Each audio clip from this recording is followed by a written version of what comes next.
क्या कभी ऐसा हो सकता है कि जीवन का सबसे बड़ा सुख और मृत्यु का सबसे करीबी क्षण दोनों एक ही हों? आज की हमारी बातचीत की शुरुआत इसी गहरे और सच कहूं तो थोड़ा चौंकाने वाले सवाल से हो रही है। और ये सवाल हमें सीधे आज के विषय के केंद्र में ले जाता है। आज हम शरीर की सबसे शक्तिशाली ऊर्जा, जिसे स्रोत में वीर्य कहा गया है, और मस्तिष्क, इन दोनों के बीच के एक बहुत ही कह सकते हैं रहस्यमय संबंध को समझने की कोशिश करेंगे। अच्छा। हमारे पास जो स्रोत सामग्री है वो ओशो के एक प्रवचन पर आधारित है और यह इस टॉपिक को योग और शरीर क्रिया विज्ञान के एक बहुत ही यूनिक एंगल से देखती है। अच्छा, तो ये ओशो के प्रवचन पर आधारित है। ये तो इसे और भी दिलचस्प बना देता है, क्योंकि उनके नजरिए अक्सर पारंपरिक सोच को चुनौती देते हैं। बिल्कुल। तो हमारा मिशन आज इस स्रोत में दिए गए दावों की तह तक जाना है।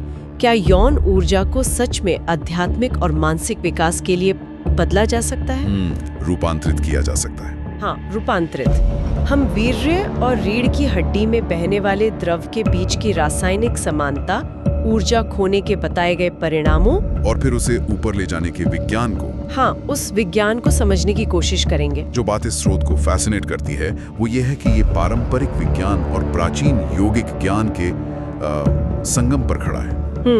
इसमें किए गए दावे बहुत साहसिक हैं, इसमें कोई शक नहीं। ये शरीर को सिर्फ एक बायोलॉजिकल मशीन के तौर पर नहीं, बल्कि एक एनर्जी ट्रांसफॉर्मेशन डिवाइस, एक ऊर्जा रूपांतरण यंत्र, हाँ, एक ऊर्जा रूपांतरण यंत्र के रूप में देखने का एक पूरा नजरिया पेश करता है। ठीक है, तो चलिए इस नजरिए को अनपैक करते हैं। स्रोत का जो सबसे बड़ा और मेरे हिसाब से सबसे कंट्रोवर्शियल दावा है, हाँ, वो ये है कि वीर्य यानी सीमेन और मस्तिष्क में तैरने वाला द्रव, जिसे विज्ञान सेरिब्रोस्पाइनल फ्लूइड कहता है, सेरिब्रोस्पाइनल फ्लूइड, हाँ, उनकी रासायनिक बनावट लगभग एक जैसी है।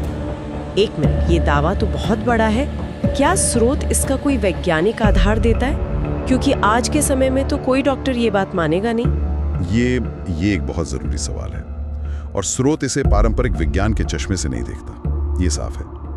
वो एक अलग ही तर्क दे रहा है। अच्छा। उसका तर्क शरीर के रसायनों की बनावट से ज्यादा उनके उपयोग पर आधारित है। स्रोत इस बात पर जोर देता है कि वीर्य में लेसिथीन और फास्फोरस जैसे तत्व बहुत अधिक मात्रा में होते हैं और यही वे तत्व हैं जो मस्तिष्क की कोशिकाओं और हमारे पूरे तंत्रिका तंत्र यानी नर्वस सिस्टम के लिए सबसे ज्यादा जरूरी हैं। ओके।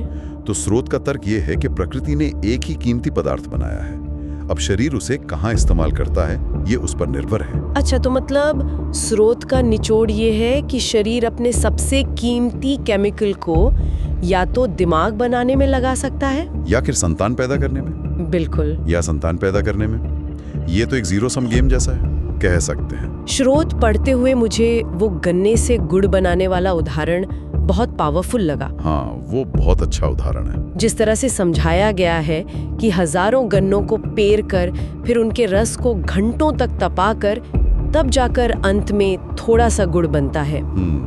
स्रोत कहता है कि हमारा शरीर भी महीनों के भोजन से वीर्य की एक बूंद बनाता है। ये वाकई सोचने पर मजबूर करता है। बिल्कुल, और इसी प्रक्रिया का महत्व समझने जैसा है। अगर हम स्रोत की माने तो शरीर के पास इन कीमती रसायनों, खासकर फास्फोरस का एक सीमित भंडार है। एक लिमिटेड स्टॉक है। हाँ, अब शरीर के सामने दो विकल्प होते हैं, या तो वो इस फास्फोरस का इस्तेमाल मस्तिष्क को पोषण देने के लिए करे, जिससे बुद्धि तेज हो, याददाश्त मजबूत हो। बिल्कुल, या फिर वो इसे इकट्ठा करके वीर्य के रूप में शरीर से बाहर निकाल दे। इस स्रोत का मानना है कि 99% लोग अनजाने में, बेहोशी में दूसरा रास्ता चुन रहे हैं। नहीं सोच पाते, आत्मविश्वास की कमी, छोटी छोटी बातों पर घबराहट होना, निर्णय लेने में कठिनाई। हाँ, तो क्या स्रोत ये कह रहा है कि ये सब असल में मनोवैज्ञानिक समस्याएं हैं ही नहीं, बल्कि दिमाग का भोजन यानी फास्फोरस खोने का सीधा शारीरिक परिणाम है? हाँ, स्रोत का तर्क तो यही है। उसके लिए एक और बहुत प्रभावशाली उपमा दी गई है। कौन सी? कल्पना कीजिए कि एक तालाब है जिसमें सुंदर कमल के फूल खिले हुए हैं। वो कमल आपका मस्तिष्क है, आपकी चेतना है।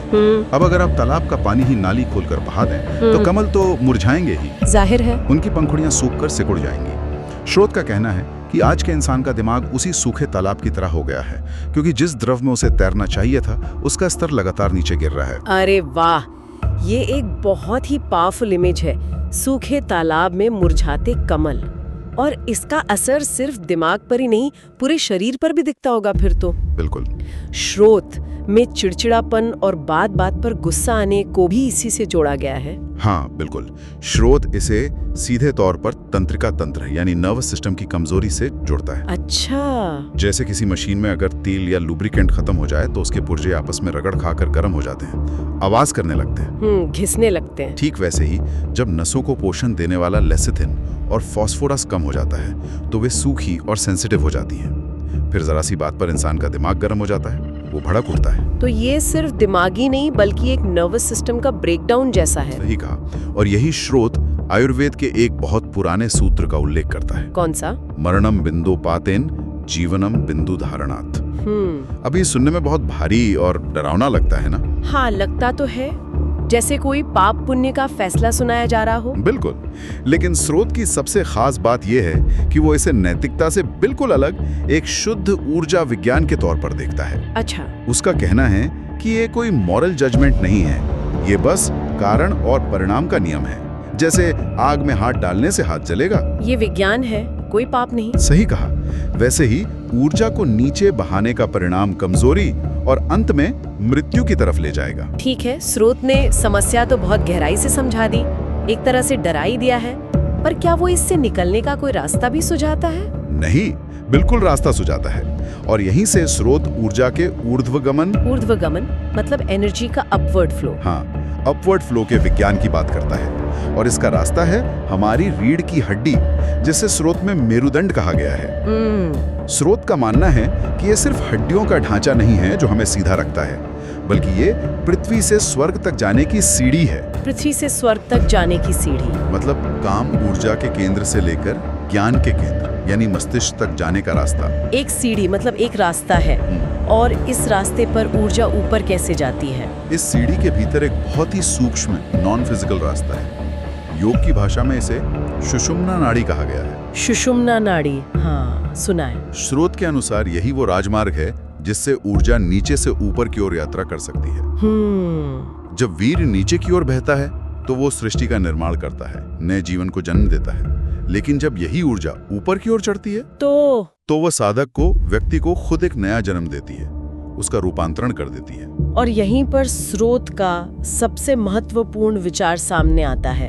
ऊर्जा का दमन नहीं करना है, रूपांतरण करना है। बिल्कुल। क्योंकि मुझे लगता है कि ज्यादातर लोग ब्रह्मचर्य या सेलिबसी को दमन से जोड़कर देखते हैं, पर क्या ऊर्जा को सिर्फ रोकने के कोई मनोवैज्ञानिक खतरे भी हो सकते हैं? हाँ, और ये बहुत ही जरूरी पॉइंट है।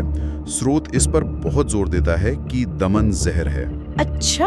अगर ऊर्जा को सिर्फ रोका गया तो वो सड़ जाएगी और गुस्सा, चिड़चिड़ापन और दूसरी मानसिक विकृतियां पैदा करेगी। इसके लिए पानी और भाप का एक अद्भुत उदाहरण दिया गया है। पानी का स्वभाव है हमेशा नीचे की ओर बहना। सही है। तुम उसे रोक नहीं सकते, बांध बनाओगे तो वो उसे तोड़कर निकल जाएगा। लेकिन अगर उसी पानी को जागरूकता यानी साक्षी भाव की गर्मी दी जाए तो वह भाप बन जाता है। और भाप हमेशा ऊपर उठती है। और भाप का स्वभाव है हमेशा ऊपर की ओर उठना। स्रोत कहता है कि वीर्य वो पानी है और ओजस वो भाप है। हमें ऊर्जा को रोकना नहीं, उसे भाप में बदलना है। जागरूकता की गर्मी से पानी को भाप बनाना, ये सुनने में बहुत पोएटिक है, पर इसका मतलब क्या है? साक्षी भाव से क्या मतलब है? साक्षी भाव का मतलब है बिना जजमेंट के देखना। जब काम ऊर्जा उठे तो इससे लड़ना नहीं है, ना ही उसमें बह जाना है। बस उसे एक ऊर्जा की लहर की तरह शरीर में उठता हुआ देखना है, जैसे हम अपनी सांस को आते जाते देखते हैं। अच्छा, बस देखना है? हाँ, बस देखना है। स्रोत का दावा है कि ये होश पूर्वक देखने की प्रक्रिया ही वो गर्मी है जो पानी को भाप में बदल देती है। और जब ये ऊर्जा भाप बनकर यानी ओजस बनकर उस सुषुम्ना के रास्ते ऊपर चढ़ती है तो क्या होता है? इसका अंतिम परिणाम क्या है? इस प्रक्रिया का एक चरम बिंदु आता है, जैसा स्रोत में बताया गया है, जब ये ऊर्जा मस्तिष्क में पीनियल और पिट्यूटरी ग्रंथियों तक पहुंचती है, जिन्हें योग में तीसरी आंख का स्थान भी कहा गया है। बिल्कुल। तो वहाँ एक अमृत वर्षा होती है। ये एक वास्तविक शारीरिक घटना है, एक आनंददायक स्त्राव, जिसे संतों ने राम रस कहा है। राम रस? हाँ, स्रोत का दावा है कि इसका अनुभव किसी भी सांसारिक सुख से करोड़ों गुना बड़ा है। ये परम आनंद की स्थिति है जिसे समाधि कहा गया है। ये सब सुनने में तो बहुत क्रांतिकारी और मिस्टिकल भी लगता है, लेकिन मुझे एक व्यवहारिक सवाल पूछना है। पूछिए। ये ऊर्जा को ऊपर ले जाने की बात, साक्षी भाव, ये सब सुनने में बहुत मुश्किल लगता है। क्या स्रोत में ऐसा कुछ बताया गया है जो कोई आम इंसान अपनी रोज की जिंदगी में कर सकता है? बिल्कुल। मतलब कल सुबह से ही क्या बदला जा सकता है? बिल्कुल। स्रोत सिर्फ दर्शन देकर नहीं छोड़ता, वो 4 बहुत ही व्यवहारिक सूत्र भी देता है जो इस ऊर्जा रूपांतरण की प्रक्रिया में मदद कर सकते हैं। अच्छा, क्या है वो? और पहला सूत्र शुरू होता है हमारी प्लेट से। भोजन? भोजन, इसका ऊर्जा से क्या संबंध है? स्रोत कहता है जैसा अन्न वैसा मन। और जैसा मन वैसी ऊर्जा की दिशा। बिल्कुल। सात्विक भोजन जैसे ताजे फल, सब्जियां, दूध, घी, ये शरीर में शांति लाते हैं। इससे वीर्य गाढ़ा और पौष्टिक बनता है।